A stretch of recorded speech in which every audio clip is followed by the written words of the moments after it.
All right, let's get going this morning. Happy Wednesday. Happy week 4 of our course. It's great to see you ladies for the 4th week. Laurel, your hair looks so nice today. Hey, Andrea, good to Yes, see I haven't seen you. it. No, we haven't, Andrew, we haven't heard from you. I know you've been working. Is there anything you'd like to just introduce yourself quickly? Andrea and I met years ago when we both, she was working with John and we traveled to Russia together.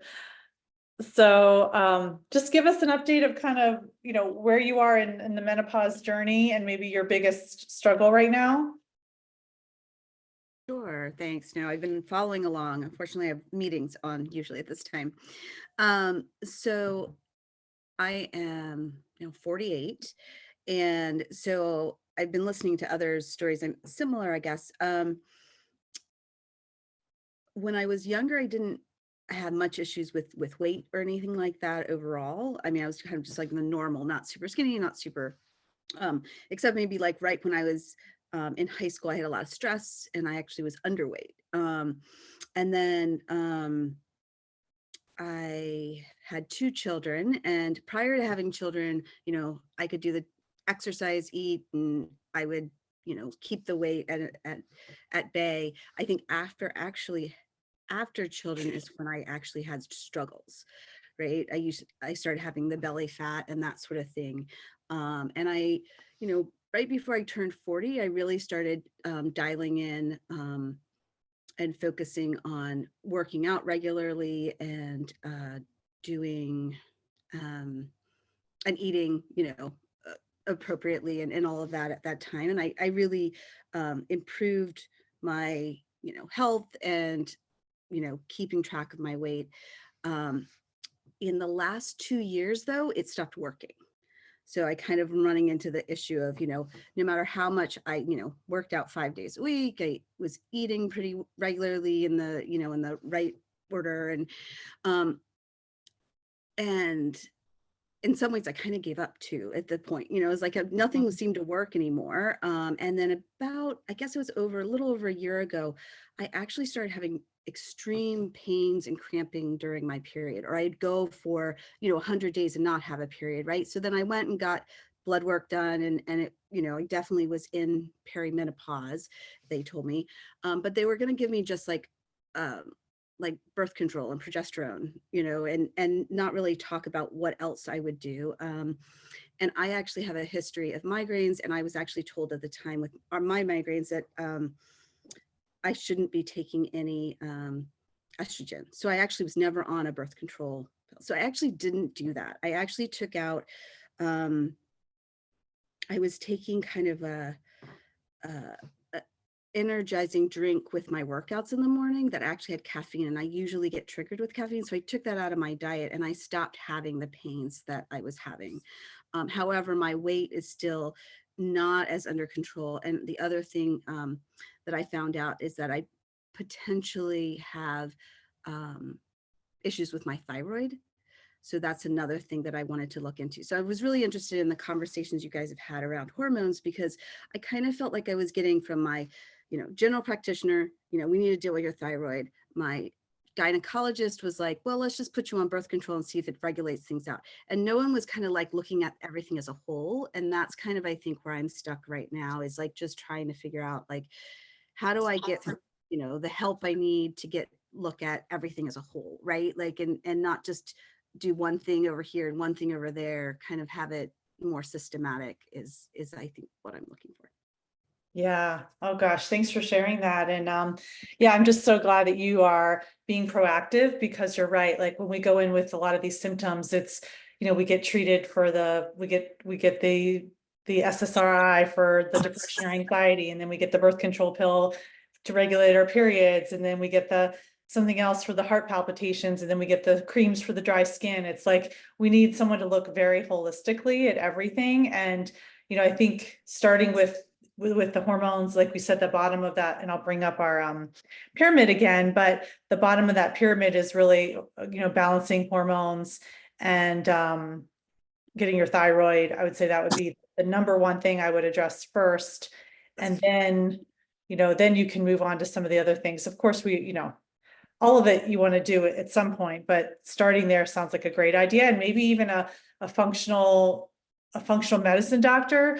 They are out of pocket. They are going to be more expensive, but they are going to be, unfortunately, it's like the best thing that we have in the US for someone to look more holistically, or ask for recommendations of doctors that do take insurance that are willing to look more holistically. We have a few places in Denver I could send you, but you're just going to have to ask around your area.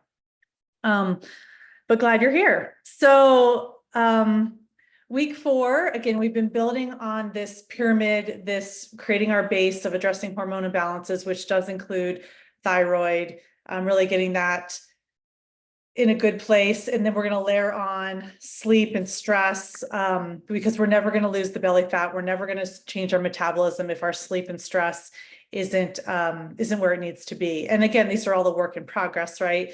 And then last week, we really dialed in on gut health and nutrition, blood sugar control, really focusing on that protein and the fiber, making sure you're eating enough food during the day, that you're not restricting your food.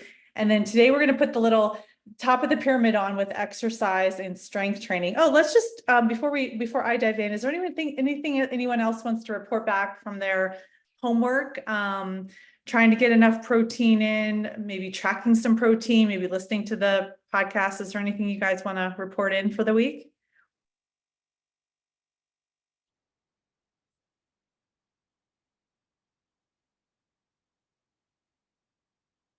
Good. Okay. I know Kendra's been working on hers. So similar with nutrition, our metabolism, exercise, we have an old story in our brain, or it's not even that, it's just what used to work, right? Or what we grew up with.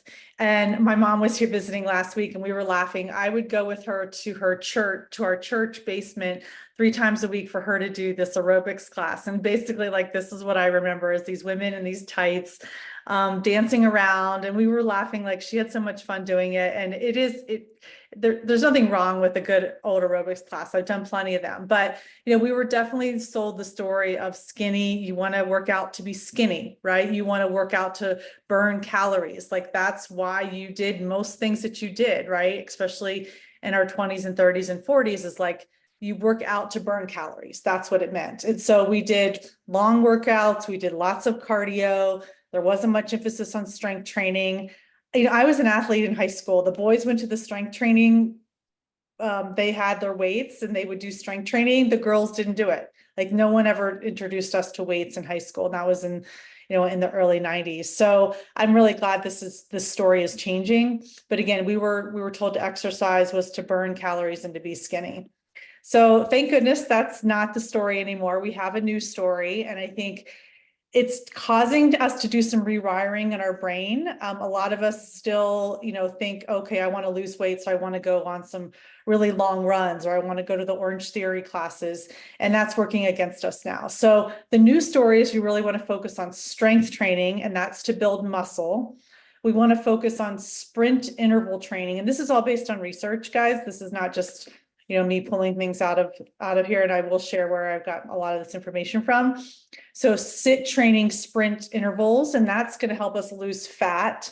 So it's really great, actually, that we have these like levers. I've been talking a lot about levers we can pull, that we have these specific things now that we know will help us. Plyometrics and weighted vest training is going to help us build strong bones. And then things like yoga, Tai Chi, walking, they're going to help us be more flexible with our coordination, help with our brain health and our mental health. So we've got these kind of big buckets now that we really want to concentrate on when we think of exercise and perimenopause and menopause. So this is, we've been talking about this whole story of ours the last 4 weeks has really been these declining and fluctuating hormones. And remember our 3 hormones, right? We've got the fun sister, estrogen. We've got the relaxed sister, progesterone. We've got the strong and sexy sister, testosterone. They're all 3 declining. But specifically estrogen and a bit of testosterone, we can lose up to 10% of our muscle mass in perimenopause. And every bit that we can keep now and gain we need it for these next 40, 50 years. We really do. And so Estrogen is unfortunately, it plays a big role in allowing us to make muscle mass and keep muscle mass. So we're losing it. It plays an important role in building muscle and recovery. And just bottom line, it's harder to build and maintain muscle right now. So why is muscle so important? I don't think, I won't go into this super long, but I do want to just emphasize that the risk of us getting bulky right now is pretty low. Like if you're worried about getting bulky, you would have to work out a lot. You'd have to eat really well. Like women our age just don't get bulky. So I just want to have that myth sort of debunked that really muscle is more about having definition in your body. So the real research is that more muscle, you'll live longer. And this was a study of 65-year-olds over a course of so many years. And then they looked at their overall mortality, and those pretty straightforward. The more muscle you have, the longer you lived. So that's good news. For us, reducing our risk of falls, right? So research shows that if we have a hip fracture over the age of 65, we have a 27% risk of dying within 1 year. That's scary. And then it's even higher after, I think they looked at up to 9 years after a hip fracture, and it goes up even higher. So we really want to make sure that we stay coordinated, that we stay strong, and that we're able to, if we do fall, that we have some cushion, right? So we can get back up and not withstand a break and keep our bones strong. That just happened to my mom. Oh, yeah. She had she had a knee replacement, and she was feeling so good 2 days after it. She thought she could get out of bed on her own, and she's 78 and fell and broke her hip. And they just figured out that since she had that hysterectomy when she was, 40 for her migraines, they did not put her on any estrogen after. So she has extremely bad bones. Yeah. Mhm. Oh my gosh, Kendra, wow. Yeah, it's like how would her story be different if she was started on hormones? Right. And that's what they said. They were like, you should have never broken your hip. Like she actually fell out of bed, kind of hit her dresser, and then hit the closet door. And they were like, those two things should have stopped you. Yeah. But because you never had enough estrogen. Wow. So now they're starting to put her on something now to try to, because she's doing okay, but she's out of weight. She's diabetic.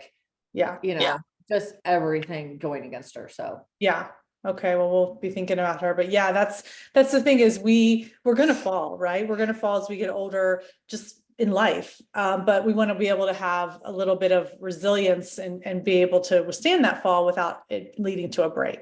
And my first career was physical therapy. I worked in the hip replacement and fall unit for 10 years, and it's really a quick decline sometimes after someone has a break. So let's try to avoid that. Go ahead. Someone else wants, okay. Another reason we want to have more muscle is that it's going to help manage those blood sugars. We talked about last week that insulin opens the gates for glucose to enter our tissues. One way that we can get around that is by having more muscle, and muscle actually has this way of helping to get glucose where it needs to be too. So really important to be able to manage our blood sugars. And then this is going back to week 1, but remember we talked about the biggest portion of our metabolic rate is our basal metabolic rate, is that rate that just we need to live, right? It's the amount of calories we use just to digest our food and to breathe and move. And the biggest lever that we can pull in our BMR is how much muscle we have, right? So more muscle is higher metabolic rate. It's easier to burn your calories and maintain your body composition. So if nothing else, if if weight loss is a goal or changing your body composition, having more muscle is you're gonna require more calories. You're gonna burn more calories more easily. So a really great reason to have more muscle. And then obviously just so we can enjoy life and continue to be independent, play tennis, pickleball, run with our kids or grandkids, we want to have that muscle so we can do the things we want to do. So why is long aerobic training no longer works for us? And of course, women our age are still running marathons and doing long trainings. And it's not that it's Well, it can be bad. I won't say it's not working for us on some levels, because these extended periods of exercise actually raise our cortisol levels. And we've talked a lot about raising cortisol levels leads to that belly fat being stored, right? It leads to just harder to manage your blood sugar, harder to sleep. And so these high intense Orange Theory type classes sometimes can work against us. And everyone's different. And I'm not saying you have to quit your Orange Theory class right now, but just be on the lookout for it. It may be, over a period of 6 months, you realize, hey, this isn't working for me anymore. Because increased cortisol causes that body fat. So, and actually long exercise your body needs fuel from somewhere. And so long exercise can actually break down muscle fibers and then your body uses that as fuel. So sometimes you'll see long distance runners, they actually look, they don't have much muscle in their body at all, because their bodies needs to use their own muscle to be able to fuel the run, which is not good. And so I used to be a marathoner. I didn't do any weight training necessarily. If I was going to go back to running, I would make sure that I had a lot more muscle on my body. So the first bucket we want to talk about then is this strength training prescription. How many of you guys are lifting weights right now, or strength training? I am. Awesome. Yay, Kendra's. Okay. So this is the biggest takeaway I want you to get from this is, if you're not doing it, start doing it. If you are doing it, keep doing it. And tell every woman you know, right? Because this is going to be the biggest lever I think that we can pull over the next 10, 20, 30 years. If you can set yourself up for it now, and it's right now is when we can really teach our body how to lift properly, right? We're still young enough. We still have enough muscle power. Our body, we can learn a deadlift, we can learn a squat. And then when we're 80, our body's going to know how to do it, right? Maybe we're not lifting as much, but our body knows how to do it. Teaching an 80-year-old is a lot harder than teaching a 50-year-old. So let's start now. So really, what's the prescription for us in perimenopause? It's 2 to 3 days a week. It's really what you're going to do, right? So it's what's going to set you up for success. But the research shows 2 to 3 days a week, 30 to 45 minute sessions. They do not have to be hour and a half. I got to go to the gym for 2 hours, and it can be short sessions, 3 to 5 reps, 3 to 5 sets of 6 reps or fewer. And this is based on Stacy Sims, Dr. Stacy Sims. She is a exercise physiologist. She's written many books. I'm going to give you her information, but it's really something where you lift up something and then you want it to feel hard. And if you can do more than 6 to 8 reps, you can probably lift more weight. And that's what you want to do. You always want to be challenging your muscles. Make sure that you can do the movement first without weights. And this is really where a trainer, at least to get started, is so key, because if you don't know how to do a squat or a deadlift, you want someone teaching you and watching you as you do it and make corrections, because what we don't want you end up is with an injury, and then you are out of weightlifting for a long time, or you get scared or whatever. So you want to do the movement without weights at first to make, maybe it's just the bar and you just learn, okay, down and up, right? Keep my knees, where's my butt, where's my shoulders? So just really getting used to your body doing the movement first, and then you add the weights. And this is a big piece that I think we often overlook, is this rest between sets, 2 to 3 minutes. And that's not going for a walk, or it's literally just sitting on the bench and resting. And this is the hard part for me. I don't do this very well. I probably do like less than a minute, but I'm working on it. But this is really to help your muscles recover. And if you're lifting heavy enough, you really do need that rest. Okay, so progressing with higher weights, more resistance each week. I tend to do a 4-week session where I'm doing the same thing. I do Tuesdays and Thursdays. It's just how I've been doing it. So every Tuesday I do the same thing, and we change. We go up in reps, or we go up in weight, or we go up in resistance. And then Thursday I do the same thing. So every 4 weeks I'm kind of changing it out. And that works well for me. That's designed by my coach. But again, you want someone to give you instruction on this. Can I wanted to add one thing to it. I've always worked out. I ended up hurting my back because I was with a trainer, but the trainer led me to do it wrong. So I was out for a while and I got scared. So I didn't want to do that to myself again. So I was slowly getting back into it. And I noticed like, obviously I'm not working my core because my body's trying to protect itself and not like hurt my psoas muscle again, do all of those things. One of the biggest factors for me was a year ago, I went and did a DEXA fit, and I know you guys have them, but they're all over the place kind of here in California. For $90, you can go do the full scan. A year ago, I was in a completely different place. So I went and did it again the other day. And I think the biggest switch for me was that I'm back into weight training. That's one thing, but I started doing kettlebell classes. And if you have somebody that's certified and trained to do them, you start out small and you get a little bit of your cardio in there too, because you start like pulling them faster. They start challenging you a lot more, and it's fun. You get it over with and you get a great sweat going at the same time. And I think that my body just kind of switched like maybe about 4 or 5 months ago when I started taking these classes 2 days a week. I'm still doing regular strength training at the gym, walking, all of those things. And obviously food is an important factor, gut health, all of those things that we've talked about. But I went and did my DEXA fit the other day. It's working. I'm 11 pounds down. Wow. My body mass, my bone mass went up. With the 11 pounds down, 2.5 pounds, like slightly over 2.5 pounds is visceral fat, which is what I was after.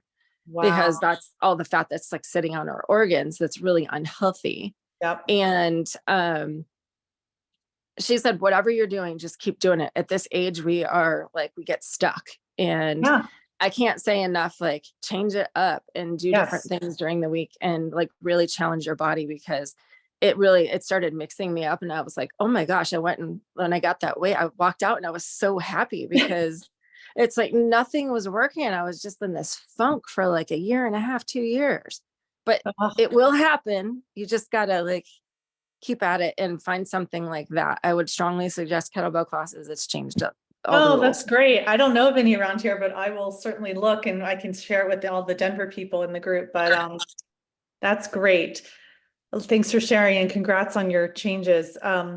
So yeah, just to give you a sample workout, my trainer just put this together really quickly, but basically you want a squat or a deadlift or something that's really challenging your bigger muscles. It's more complicated lift. Maybe you start with something like this, and she's doing it here with dumbbells. So you don't have to go to a gym, but a squat, you're using, it's weight bearing, you're using your leg muscles, using your core, and then moving on to maybe something more with using just your shoulders, and then bringing a deadlift, you're using your hamstrings, and then calf raise, and then a lateral raise with your hands, and then ending with an abdominal crunch. So that could be something that you do on one day, and then the other day you mix it up with something else.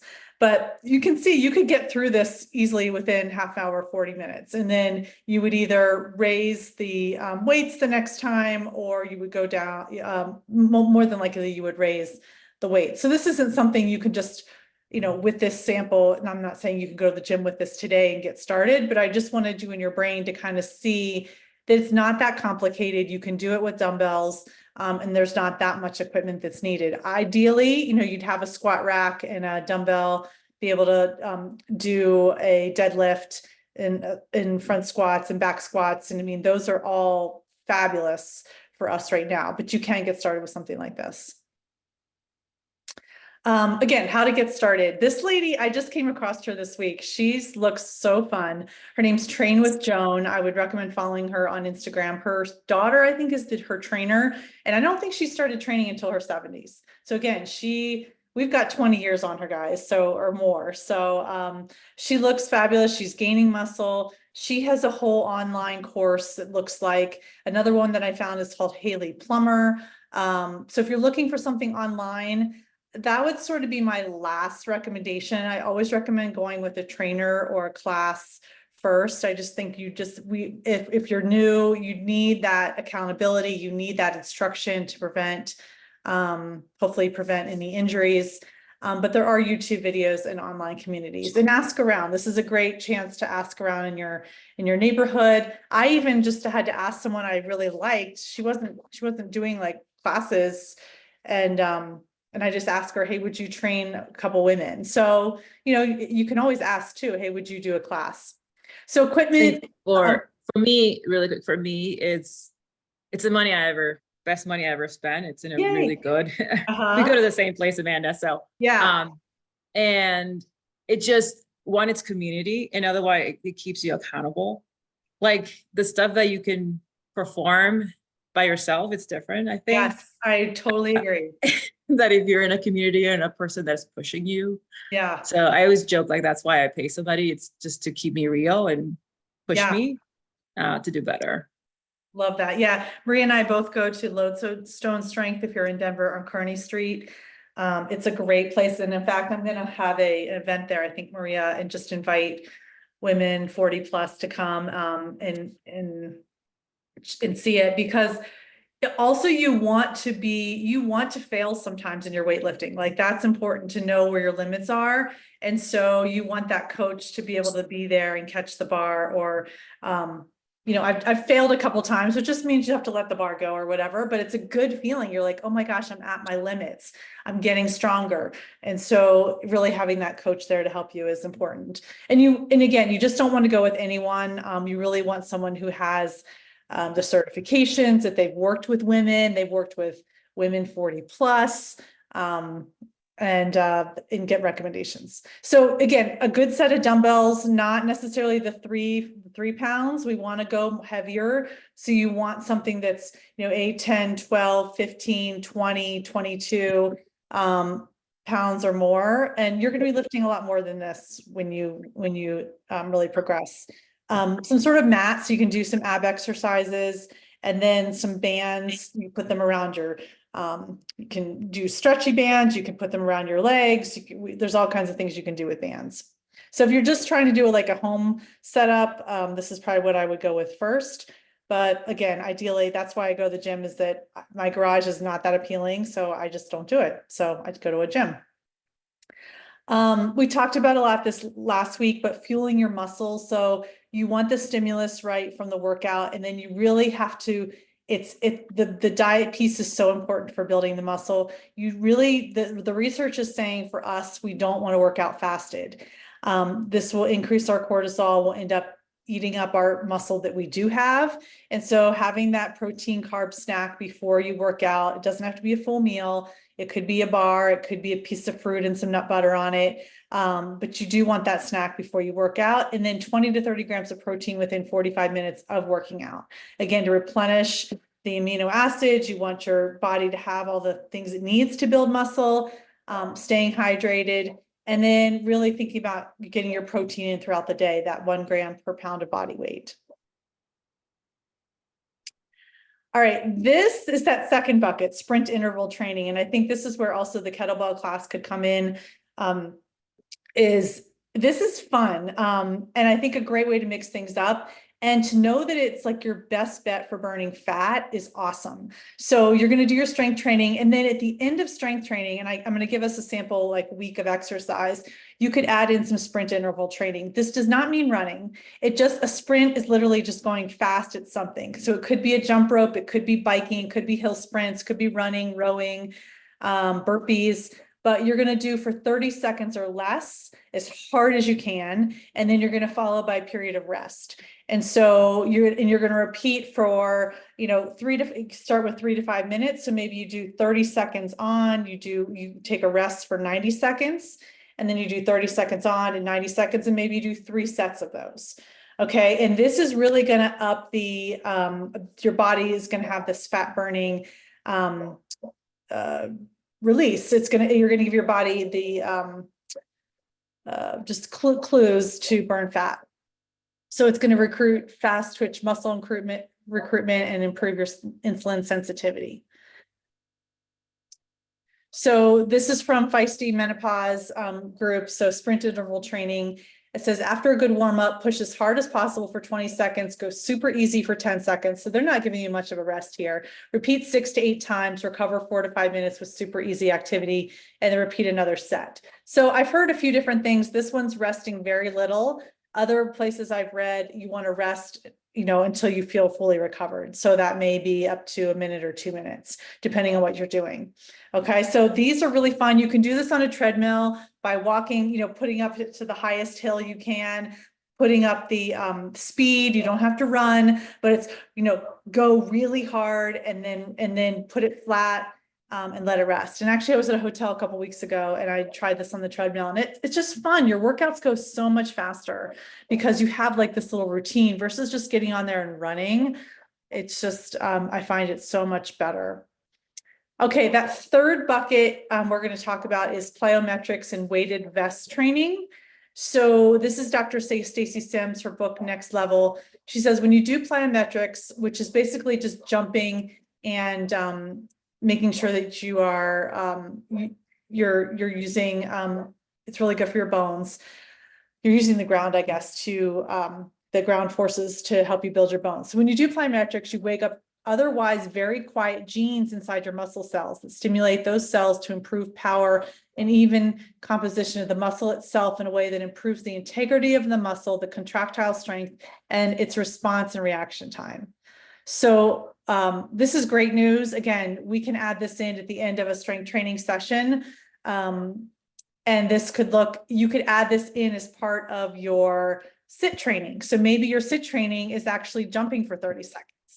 Okay, maybe it's doing a burpee for 30 seconds, but these plyometrics are very specific and do specific things to our bodies. And it says within the genes of our muscle cells. So how it also is going to improve bone density, joint health, and sports endurance. So if you'd like to play tennis, or if you'd like to play pickleball, if you're into basketball or whatever, you're going to notice changes in those sports if you do more plyometrics, because you're going to have more bounciness. You're going to just have better reaction time. Your joints aren't going to hurt as much. So how do you start? You start with just a jump squat on the ground, just a basic, bend your knees and jump up and come back down and land with the soft knee. And if that's where you end up, that's fine. You can also progress to box jumps and then burpees. So just want to give you some examples of that. The other piece of this that really helps to build bone density is weighted vest training. And this is really starting to get some traction now. Weighted vests have been around for a long time, but I think they've been mostly thought of as something men use in like CrossFit classes or whatever, but we're seeing more and more women use them. The research is really, did I put a research study in here? I can't remember. No, I didn't, but the research is really great for weighted vest training in women for building bone density. You can get one, start with about 10 to 15% of your body weight. I might get a pink one. I'm just looking on Amazon, but there's different colors, you can, but you basically just wear it around the house while you're doing housework. You can wear it when you go take your dog for a walk.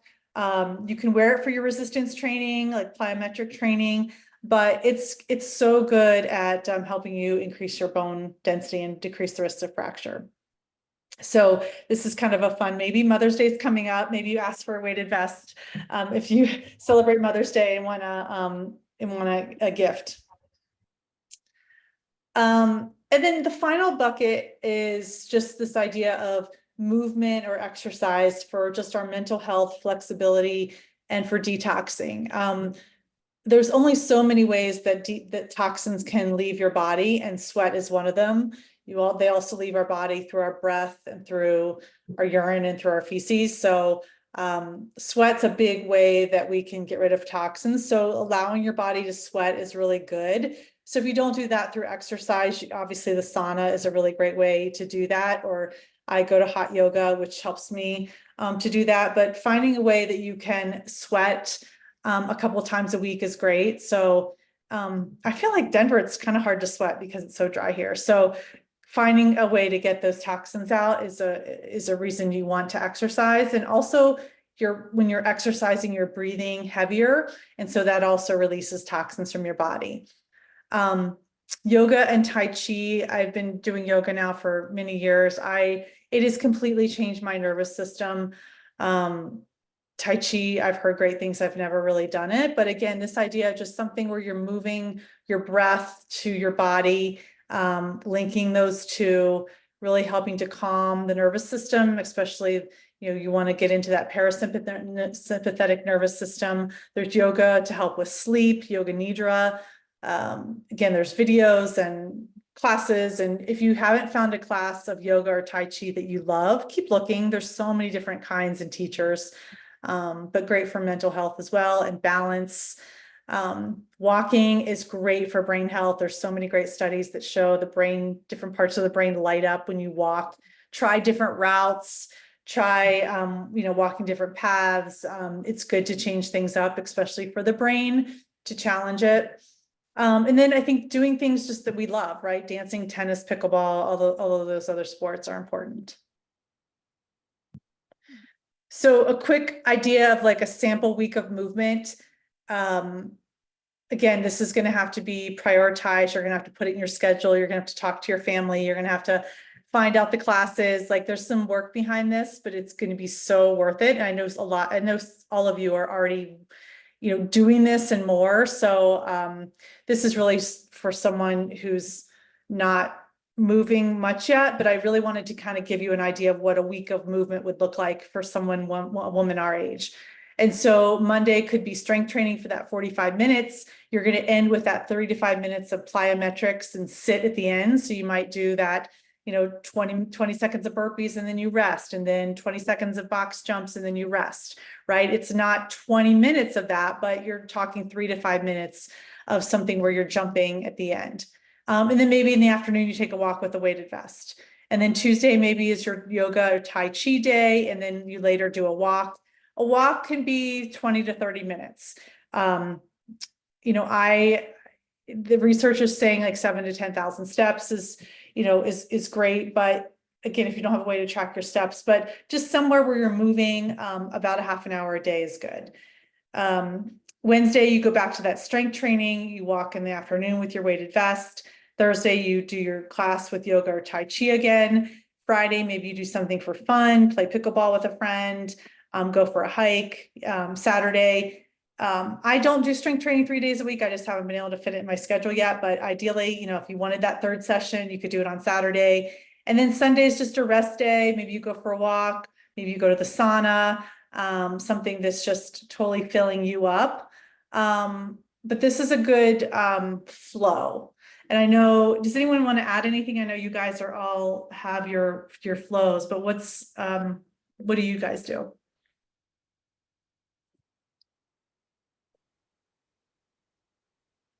Anything similar? Anything For me, I add in a day of mobility, where at least I always try to incorporate it about half hour before I work out, or I take my kettlebell classes, or if I'm strength training at the gym, really getting the stretches in there, because that helps a ton, like making sure that you're not hurting yourself when you're lifting, because like we talked about going to failure when you're lifting, and that can hurt. So your muscles get sore, and I definitely feel like it's helped a lot for me with taking mobility on. And mobility just meaning stretch, like your active stretching. Are you using like a lacrosse ball, or what does that mean? Yeah, I have anything from, like, I have a tennis ball. I physically will sit on it, because if you want to get started. Yep. Shoot, I think she locked herself and blocked herself out. Yeah, so I think, yoga can be a great way to add in that flexibility, but if you're not doing yoga, yes, definitely some sort of active stretching before you work out or afterwards when your muscles are warm is great. I typically in the summer, especially, or if it's nice outside, usually Saturdays and Sundays, I call it like purposeful activities. Like I love biking around the city. Yeah. And so if we go to the restaurant, we'll just go biking. Yeah. So it's not for the sake of the exercise, it's just for the sake of just going places and exploring the city, but we do it by bike or we do it by walks. So I don't have to get in my head, it's like, oh my God, I have to work out every day. Yeah. So. Yep.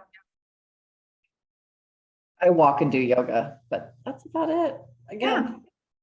Well, I think that the bucket that your next focus would be the strength training, just figuring a way to fit that in.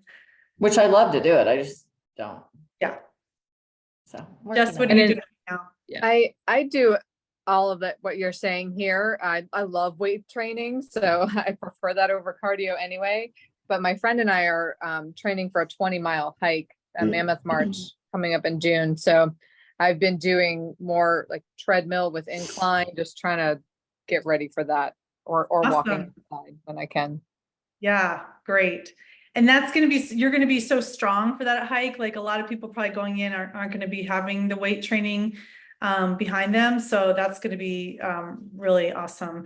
And obviously doing something like that is just good for our brains and for community. I mean, there's so many great reasons to have like a goal like that or something you're doing for fun. So great. Yeah. I mean, everyone's going to have a little bit of different flow for this, but I think it's good to get your big buckets in. And again, you want to pay attention to your body when you first get started with strength training. Just doing it, you will have to rest, you will have to, take days off and things like that. But I think having sort of a plan is a good place to start.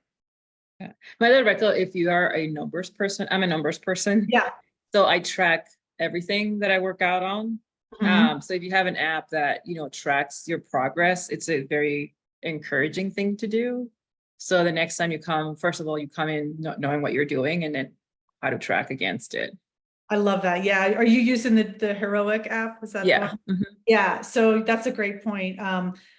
We both use this app Heroic that our trainers put our things into it. So it is fun to see, oh my gosh, a year ago, this is what I did, or 2 years ago, I was only able to do this. And you do see the changes in your strength. I think Laurel's coming back. Laurel, are you back?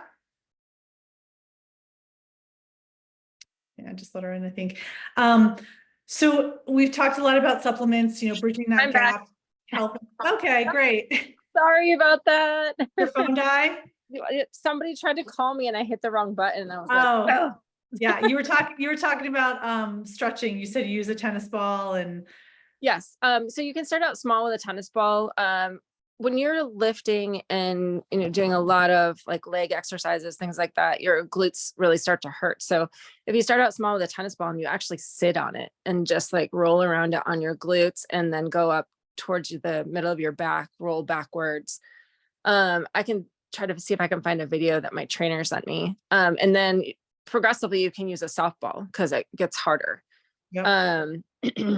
You can do that, but there's a ton of other mobility exercises. I have a couple of websites or like Instagram pages that I can send you that you can forward off to everybody else if you want.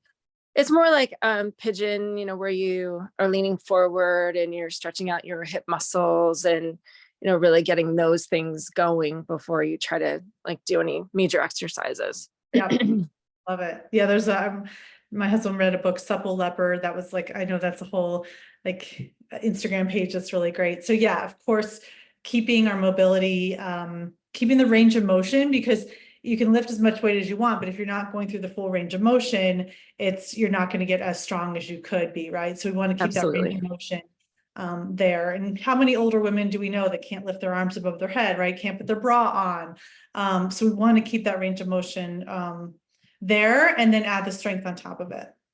So supplements, creatine, most research supplement out there, helps to increase muscle mass, decrease risk of injury, improves recovery and brain function. I'm just using one that's from Thorne, 3 to 5 grams once a day. You do have to really stay on top of your water intake, and it can cause some water retention and bloating. So if you start taking it and you're like, I'm gaining weight, you're not gaining weight, you're retaining a little bit more water. I would start on the low end. It's a powder. You can just mix it in with whatever. You can take it right after you work out or just whenever you think about it. But it is going to help with building our muscle mass faster. And you might want to start with just taking it 3 days a week and then slowly increase. So that's a really great supplement. Amino acids, I've been taking these. Have you ever heard of creatine gummies? Have you taken them? I have not, but I saw them. I'm curious because I am kind of sick of the powdered stuff. So Sorry. Yeah, they're a bit more expensive, but yeah, I think they might be worth it. Amino acids, there's a company called Kion. I've listened to the owner on, I think I might have sent this podcast already, but he really talks about, obviously amino acids are the building blocks of our muscles. And so taking these amino acids every day really does help with muscle synthesis and recovery. They taste good. I'm giving it a try for a couple months, but I love the idea of it. And he's even talking about, there's studies in like nursing homes where women who take amino acids and do no weight training, they have less muscle, they hang on to their muscle, less muscle wasting. So you can even take this without working out and it's still going to help you build your muscle, which is great. Protein powder, we've talked about this a little bit this week in our chat. Just making sure that you have them with clean ingredients. You don't want a lot of chemicals. You don't want any, some of them, I would not look at like GMC. They have a lot. There might be some good ones in there, but again, just ask around to friends or for recommendations. But you want fewer ingredients. You don't want any dyes. That's something that some of them put in. Look at the sugar content. Adding them into your yogurt or smoothies is just a great way. You can cook with protein powder. I love like putting it in a bowl and adding some almond milk and making like a chocolate pudding. And then I put some chocolate chips on top or some frozen fruit, and it does feel like a dessert. And then electrolyte water. You really want to focus, drinking plain water, too much of it. It doesn't keep you hydrated. You need a little bit of the salts and things in your water. So LMNT, I sell one called Revitalize, love them both. And so you want to add that into your water. Not all the water you drink necessarily, but I just keep mine filled beginning of the day. I fill I know plastic's not good, but I haven't switched over. But having that electrolyte in your water will help you. Anything else anyone uses right now for muscle building? I use L-theanine. I mix it in with all my stuff. Right, with my amino acids, I take my creatine powder, L-theanine, and some like a prebiotic and a probiotic that I put in with my shake every morning. It's just easier to mix everything together because I don't have to work so hard to remember. I know it's like a lot literally to, like, so much get crap. in. Yeah, I love the idea of that shake, right? Because you can throw your creatine, you can throw your a lot of things, and even you can put, if the pills have something that has a dissolvable casing, you can just throw those right in the blender and it all mixes. Absolutely. So you can put your greens powder and just have a really like brain muscle building smoothie right in the morning. I use my best friend is a magic bullet. I freeze, like if the bananas start going bad in the house because the kids don't eat them fast enough or whatever, I just chop it all up, stick it into a bag and then freeze it. And I'll do that with the strawberries, blueberries, because my dietitian was saying like really what we need are all the reds for our gut health and for everything to start making sense.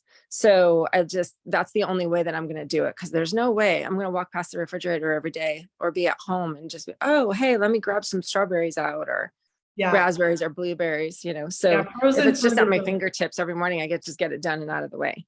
Yeah. And I'll put some ideas this week of like post-workout smoothies for you guys, just so if you need some ideas for that.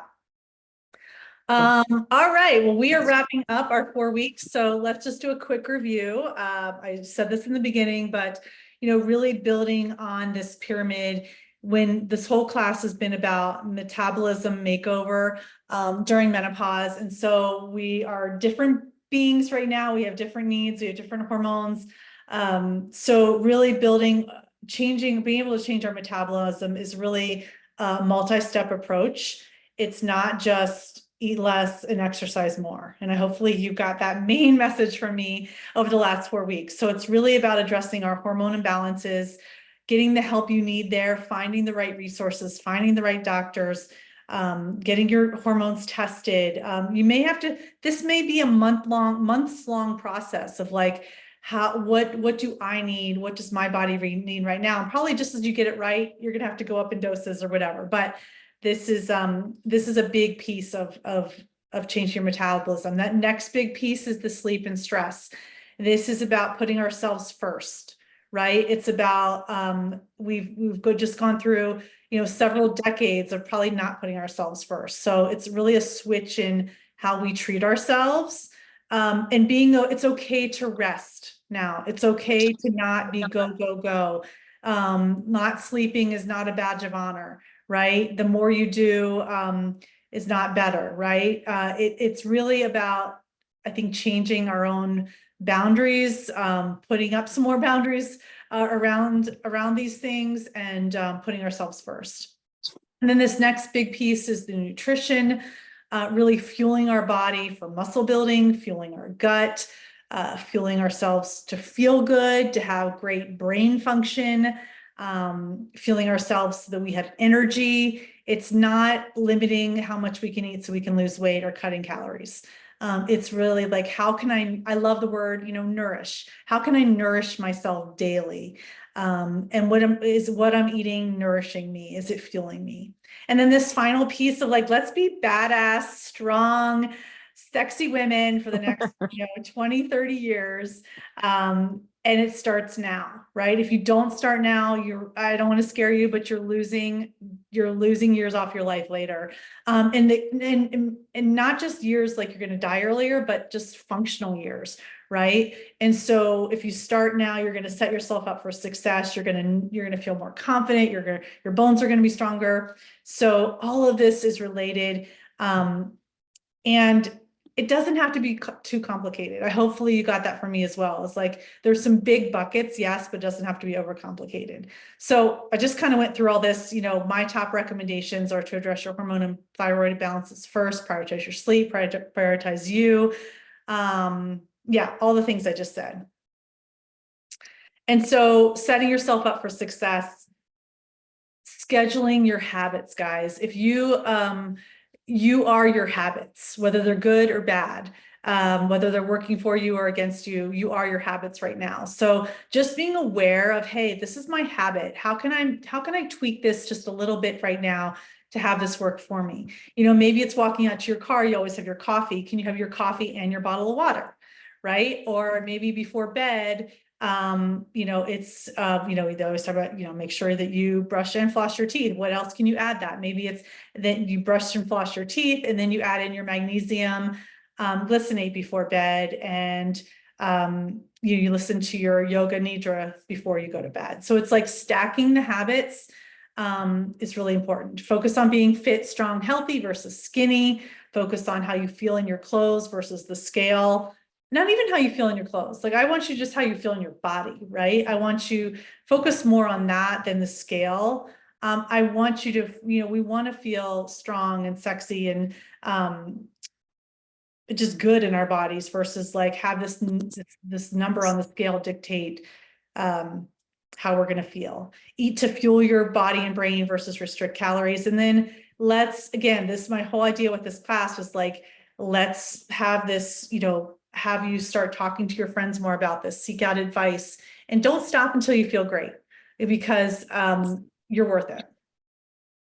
So next steps, if you want some homework from me, I would suggest going back, and I put this in your workbook today, going back to those daily habits and start filling in what you're doing each day to support those big buckets, right? If you don't have habits around sleep yet, this is a chance to start making some. If you don't have habits around working out, make some.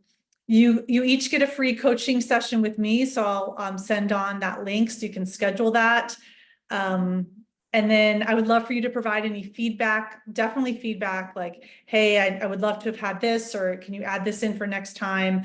And then refer a friend. I haven't set up my next set of classes yet, but I'm thinking, within the next couple of weeks. And then I'm going to give a giveaway to you guys. If you can provide me with a testimony by next Monday, whoever provides that testimony, I'll put you guys in a drawing, and someone's going to get the new menopause book by Mary Claire Haver. It comes out on Tuesday. So if you could just either text me or just have it something in writing just about the class, what you learned, if you would recommend it or not. And again, if you have any feedback specifically on things that you'd like to see change or things I could have done differently, this is my first class. You guys are my first ones going through it. So I really appreciate you trusting me in this.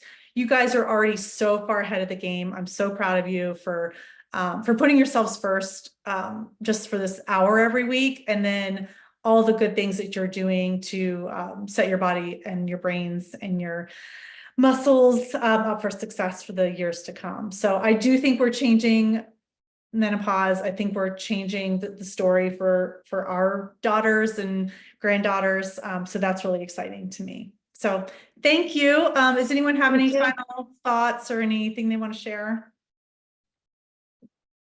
No, but thank you. It was No, great. thank you. It's been awesome. Yay. Yeah, thank you so much for sharing your expertise and ideas with us. I appreciate it. Of course. Yeah. And I'll put some podcasts that I specifically loved on exercise in the group. That's part of your homework if you wanted to listen to any of those. And then yeah, anything else I will put it, I'll keep our group chat open. And I think you all are part of my menopause, healthy life menopause page. If you're not, get in there. And if you want to invite women into that, I try to do a hot topic every month in there. We share, I share any latest podcasts and things that I've been enjoying in there as well. So If someone is going to refer another person to you, which avenue is the best to send them? Your Instagram page, anything really. Anyway, I'll find them. Okay. Yeah. All right. Thank you guys. Have a great Thank you. Wednesday and we'll talk soon. Thank you. Thank you. Bye. Bye.